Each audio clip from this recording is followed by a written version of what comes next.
만일 남북 간의 물적 인적 교류가 시작되고 북한이 개방되면 북한 독재 체제 하에 남을 주민들이 누가 있을까요? 저는 자본주의, 민주주의 국가에서 살았기 때문에 우리식으로 북한을 흡수하는 통일 외에 다른 방법은 잘 상상이 되지 않습니다.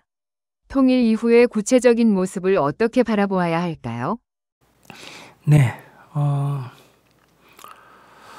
두 개의 사회, 두 개의 집단, 두 개의 나라 이런 게 있을 때 한쪽이 잘 살고 한쪽이 못 살게 되면, 만약에 장벽을 허물게 되면 우리가 물통에 물이 하나는 많고 하나는 적은데 양쪽에 물이 움직이게 하면 이제 윗물이 줄고 아랫물이 이제 오르고 해서 수평을 이루지 않습니까? 그것처럼 이제 세상도 이렇게 차이 나는 두 사회에 개방을 하게 되면 인구 이동이 일어나게 된다.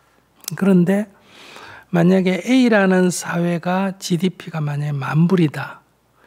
B라는 사회가 GDP가 1,000불이다. 그러면 인구가 얼마나 이동되느냐 이런 통계가 있습니다. 평균적으로. 그 다음에 5,000불일 때는 얼마나 이동하느냐. 근데 이게 7,000불쯤 되면 거의 이동이 없답니다. 차이가 나도. 왜냐하면 이동을 하면 거기 가서 또 적응하고 하는데 또 시간과 비용이 들지 않습니까? 그러니까 우리가 옛날에 미국하고 우리나라 사이에서 미국이 잘 살고 우리가 못 살았잖아요. 이 GDP가 10배도 더 낮단 말이야. 1인당 GNP가. 그럴 때 우리나라에서 미국 쪽으로 많이 이민을 갔지 않습니까? 그럼 우리나라에서 미국에 다 이민을 갔느냐? 아니지 않습니까? 5천만 인구 중에 한 200만 정도 갔습니다. 그러다가 지금은 어떠냐? 더 이상 안 갑니다. 지금은. 그러면 지금은 지금도 가요. 근데 지금 오는 사람이 또 있어요. 그래서 지금은 거의 변화가 없습니다.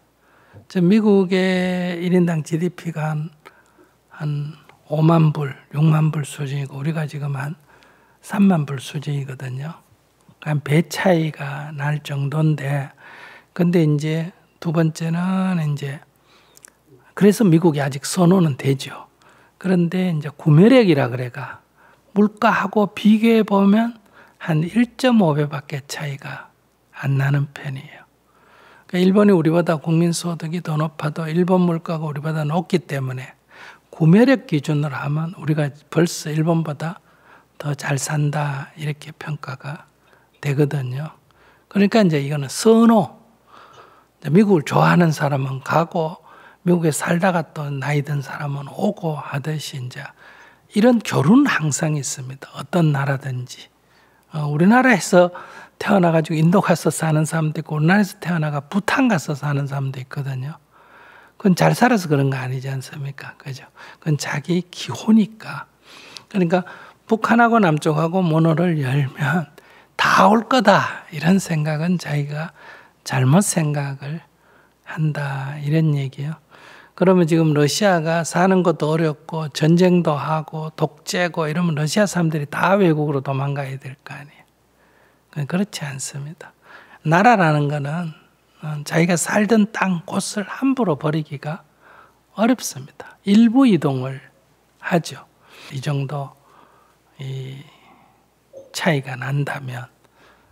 그래서 동독에서 서독으로 이렇게 몰려온다 이 말이에요. 그럴 때 서독에서 500만 명이 서독으로 오면 그 사람들 집을 다 지어야 되잖아요. 그 사람들 직장 다 알선해야 되잖아요. 거기에 의한 사회 인프라, 도로, 자동차, 상하수도 이거 다 갖춰야 되잖아요. 그게 천문학적인 돈이 든다는 거예요. 그러면 오지 말고 거기 살아라 도와줄게. 이게 돈이 더 적게 든다는 거예요.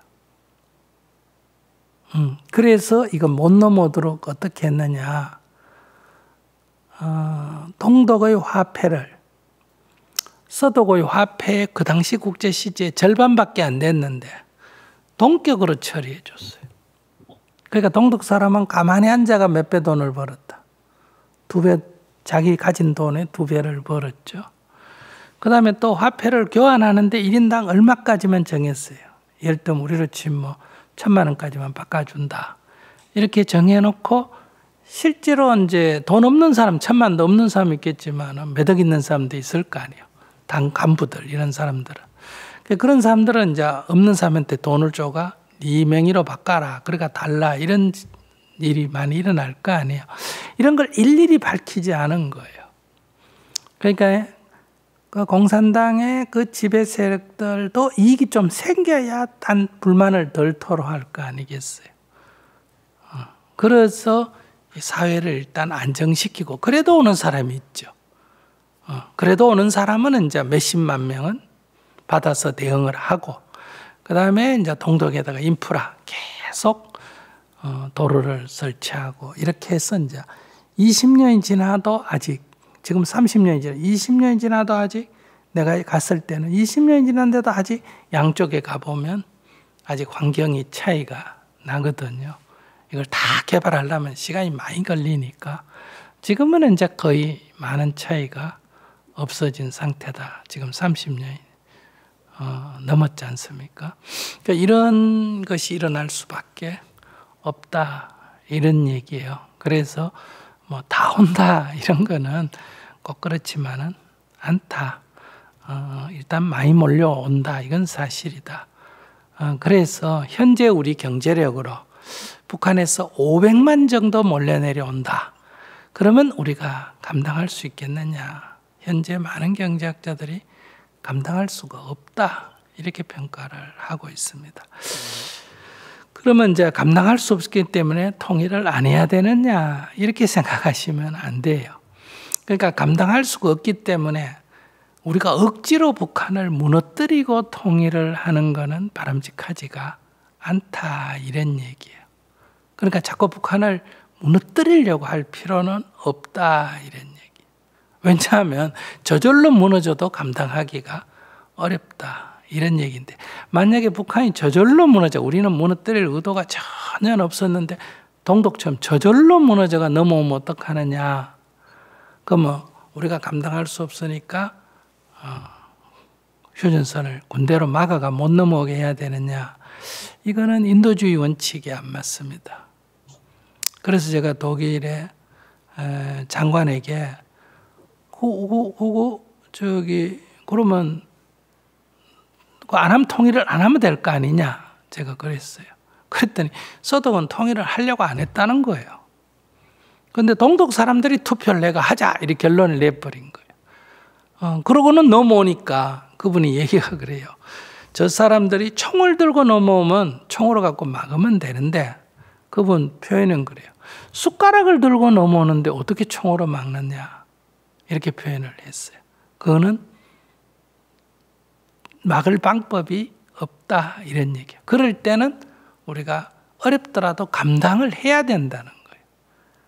우리가 감당 못하니까 안 된다. 이런 거는 사실은 우리의 민주 이념에 맞지가 않다. 이런 얘기거든요. 그러니까 저절로 무너져가 와도 감당이 안 돼가 어쩌면 막아야 될지도 모르는데 일부러 무너뜨린다. 이거는 할 필요가 없는 거예요. 그러면 우리는 그 체제를 당분간 인정을 하고 공존할 수 있는 길을 먼저 모색을 하고 북한도 어느 정도 발전을 하고 남한도 더 발전을 해서 차이가 적을 때 이제 통일을 하면 부담도 적고 북한 사람도 좀 자신감이 생기고 이런 게 좋지 않느냐. 이게 이제 이상적이라고 할 수 있죠. 그러나 이 세상 꼭 이상적으로 흘러가는 것은 아니다. 급격한 변화에 의해서 일어나기 때문에 그런 문제에서 남북한이 통일이 되면 많은 이익이 되는 것은 맞는데 그렇다고 그거를 억지로 통일을 하려고 그러면 군사적 충돌이 일어나서 통일해서 얻는 이익보다 그 과정에서 파괴가 더 심하기 때문에 이건 이익이 없다. 그런 얘기고요. 그 다음에 어떻게든 전쟁은 안 하더라도 저걸 무너뜨려 가지고 통일을 하자. 이것도 우리에게 지금 많은 희생을 치러야 된다. 즉 부담을 해야 된다. 이런 얘기예요. 그러니까 당분간은 북한이라는 나라를 위해서, 김정일을 위해서가 아니라 우리를 위해서도 전쟁만 안 한다면 당분간 좀 유지해 가면서 북한을 발전시키는 게 오히려 낫다. 이런 관점을 가지면 남북이, 북한도 마찬가지고, 북한이 남쪽을 억지로 통일을 한다면 군사적으로 해가 일시적으로는 통일하지만은 인구가 남한이 2배가 되고 훨씬 더 잘 사는데 북한 정부가 국민의 지지를 받을 수가 없을 거 아니겠어요. 총칼 갖고 한다고 이거 안 됩니다. 우리가 북한이 남쪽을 군사적으로 점령했다 해서 남쪽 국민들이 북한 정부의 그 지배에 순응하고 살 사람들입니까? 이 사람들이 뭐 총을 들고 무장투쟁을 하든지 데모를 하든지 난리가 나겠지. 그러니까 지금은 상호 억지로 북한이 남쪽에 대해서는, 남쪽이 북한에 대해서는 억지로 할 수 있는 형편은 아니다. 그런 면에서 일단은 당분간은 평화가 중요하고, 그리고 상호 이익이 되도록 해 나가면서 적절한 시기에 서로가 원할 때 통일로 나아가야 된다. 이렇게 우리가 합리적으로 생각하면 볼 수가 있다. 그러나 정치인들은 북쪽도 자기 정치적인 권력을 유지하기 위해서, 남쪽도 자기들의 이익을 위해서 정치인들은 긴장을 고조시키기도 하고 여러 행동을 하고, 또 어떤 한 체제가 무너져 버리면 이런 합리성은 필요가 없고 일단 주어진 조건은 또 받아들일 수밖에 없다. 이렇게 볼 수가 있습니다. 그래서 우리가 통일을 하면 많은 이익이 있는 건 사실이지만은 섣불리 이렇게 힘으로 강제로 어떤 막 모함을 해가 이렇게 통일하는 거는 그 과정에도 많은 피해가 있고 또 이후에도 감당하기 어려운 많은 일이 있다, 혼란이 있다. 그래서 우리가 평화적으로 해야 된다는 거예요. 평화적으로 합의하에. 그러면 뭐 합의가 되겠냐? 그래서 안 되는 거 아니에요, 지금. 그러면 이제 시간이 좀 많이 걸릴 수밖에 없다. 이렇게 보셔야 된다는 거예요. 네, 알겠습니다. 네. 한때는 북한이 남쪽을 힘으로 밀어붙여가 통일을 하자. 이렇게 생각을 했죠. 그것이 바로 6.25 전쟁이에요. 한 달 만에 거의 다 점령을 하다시피 했지 않습니까? 또 반대로 이제 미군이 유엔군이 참여하면서 물러가니까 38선까지만 딱 쫓아내고 멈춘 게 아니죠. 그때는 거꾸로 우리가 밀어붙여버리면 통일을 하겠다. 이게 이제 북진 통일 아닙니까? 그래서 이제 또 거의 올라갔습니다. 그런데 이번에는 중국이 개입을 했죠. 그렇게 해서 다시 또 밀려 내려와가 이 지경이 됐잖아요. 그러니까 먼저 잘못한 건 북한이죠. 북한이 먼저 밀고 내려왔다가 미국이 개입함으로 해서 이제 이렇게 퇴폐시켰는데 이때 멈추지 않고 우리가 유리하니까 밀어붙이면 되겠다 해서 이번엔 또 우리가 북진 통일을 주장한 거예요. 그러니까 이번엔 또 다시 중국이 개입해가 또 밀려 내려와서 오르락내리락 하다가 현재의 전선에서 더 이상 밀고 올라가기도 힘들고 밀고 내려오기도 힘들고 사람은 자꾸 죽고 이러니까 이제 그럼 전쟁을 당분간 멈추자 이래가 휴전이 된 거예요. 그게 지금 70년 올해로 70년간 전쟁의 일시적 멈춤이 70년간 지금 유지되고 있다. 종결된 게 아닙니다. 그래서 원래는 이제 휴전을 뭐 한다? 종결시키고 종전, 전쟁을 끝내고 평화체제로 가야 되지 않느냐. 이렇게 계속 불안정한 상태를 유지할 수는 없다. 한 번씩 해봤다 이 말이에요. 한 번씩. 근데 이제 요즘은 우리가 조금 힘이 세니까 일부는 밀어붙이면 북한이 이제 독재고 못 살고 하니까 꽉 며칠만 밀어붙여 보면 제가 끝난다. 이런 유혹을 지금 하는 사람들이 있지 않습니까?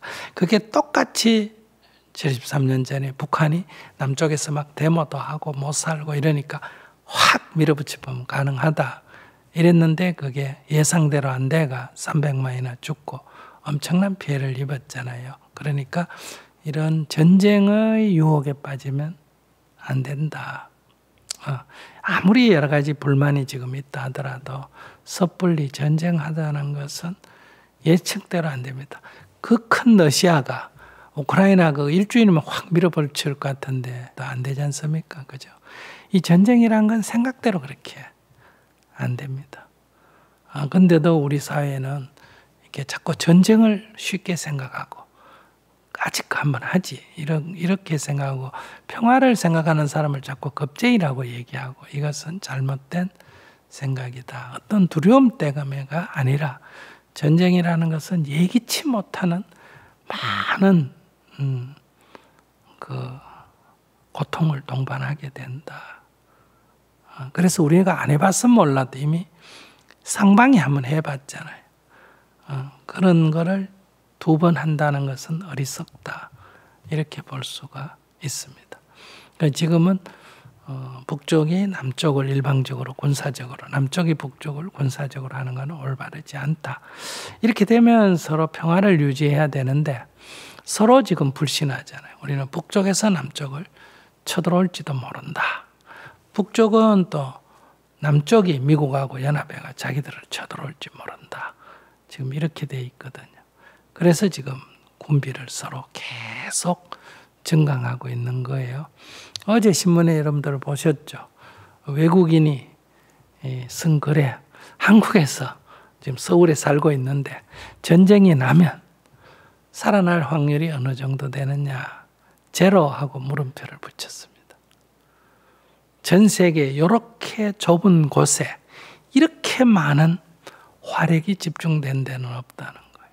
그렇기 때문에 여기는 전쟁이 나면 지금 우크라이나처럼 피난 가고 도망가고 이런 게 어렵다는 거예요. 이 우크라이나는 이 면적이 한 60만 제곱킬로미터인가 그쯤 되거든요. 우리 남북한의 3배 정도 되는 거예요. 남한이 한 6배 정도 된다. 그런 넓은 땅이니까. 그런데 우리는요 지금 좁은데 화력이 엄청나게 집중이 되어 있는 이런 상태이기 때문에 그래서 우리가 평화가 무엇보다도 중요하다. 러시아하고 우크라이나는 그 화력이 비교가 안 되거든요. 그런데도 그게 쉽게 안 되지 않습니까? 그래서 전쟁은 함부로 이렇게 생각하는 것은 어리석다. 이런 말씀을 드리고 우리는 통일을 통해서 민족의 어떤 부흥을 꾀해야 되지만은 그러나 아무리 통일이 좋아도 전쟁을 통해서 통일하자는 것은 어리석다. 그래서 항상 평화를 딛고 통일로 가야 된다. 그래서 평화가 우선이고 그러나 평화만 되면 되지 통일은 필요 없다. 이거보다는 평화를 딛고 우리가 가능하면 통일로 가야 된다. 이렇게 말할 수가 있습니다. 네. 저는 북한이 그 독일과 달라서 독재 체제니까 이렇게 개방이 되면 다 내려오지 않을까 이렇게 생각했는데 제가 잘못 생각한 부분이 있었구나. 스님 말씀 듣고 알게 되었고 평화적인 통일의 방법을 고민을 많이 해봐야 되겠다 하는 생각이 들고 통일이 되어서 동아시아 그 공동체를 형성하는 그런 날이 오기를 바라는 마음이 많이 들었고 또 감사합니다.